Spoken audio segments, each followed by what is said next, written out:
So are these all your daughter was on the boat? That's your daughter right there? Okay.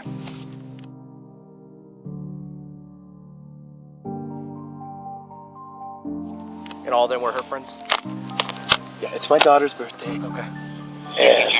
And those are all her friends.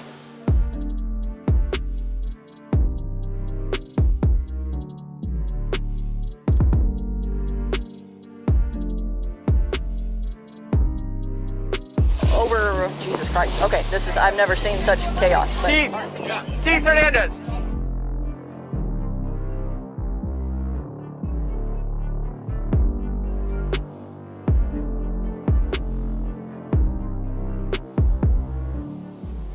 I mean, if I don't do it, it's nothing against you. It's voluntary. If you say no, it's a no. Then I just push this away. Then we start talking about the boat.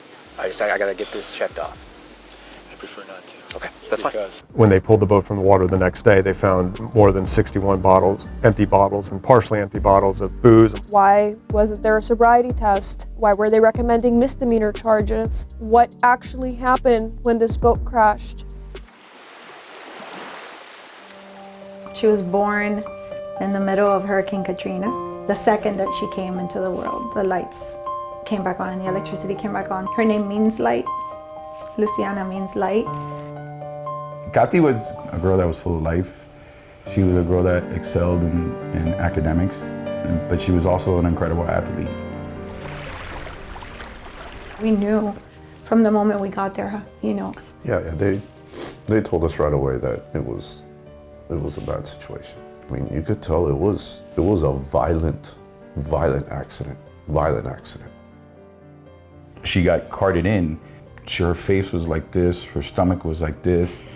She just screamed like the loudest scream I ever heard in my life and fell to the floor.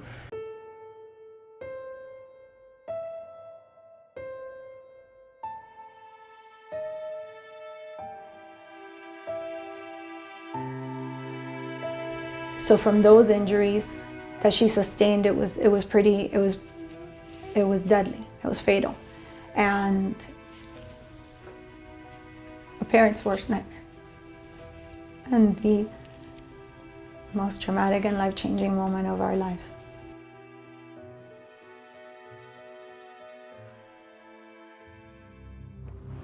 Quickly, everything snowballed, and we realized this was a much bigger story than a routine boat crash. It's been 4 months, it's been 5 months. And I remember at one point I was like, it's 10 months and we still don't have answers.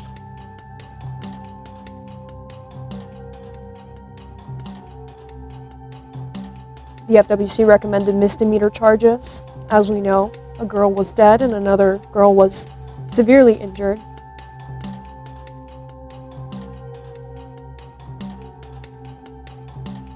The intriguing thing about this was how it was investigated and the fact that someone with so much influence and power in this community, the story he told the police and what happened that no one else corroborated.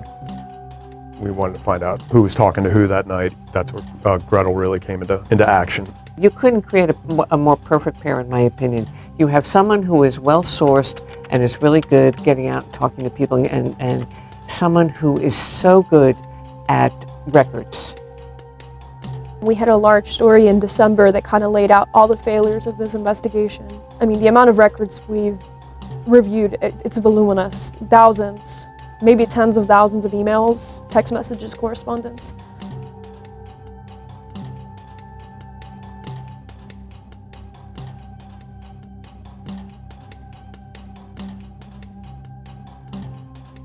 Pino's narrative and our visuals, which were showcasing information and other reporting that we had, did not align.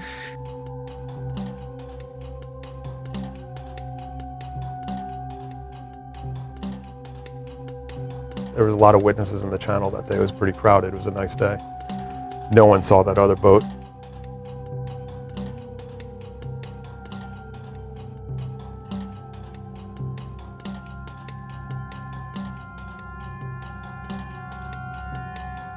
In his opinion, he was drunk.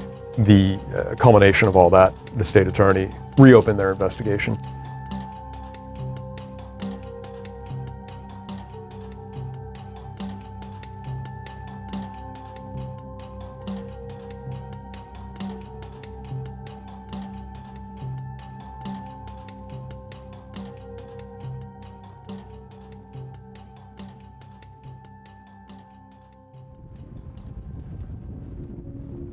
Were it not for the Miami Herald, we would have zero answers today as to what happened to our daughter that night and what happened in that accident.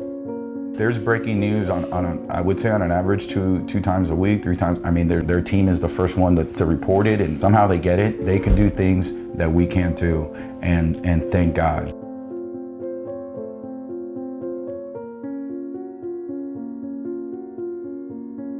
You don't need a license. You don't need to show any sort of proficiency. If something happens on the water, there will probably be no accountability.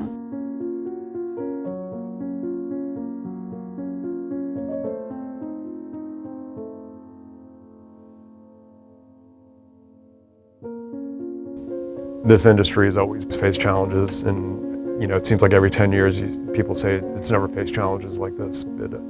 But you need an organization that believes in the freedom of information and in accountability.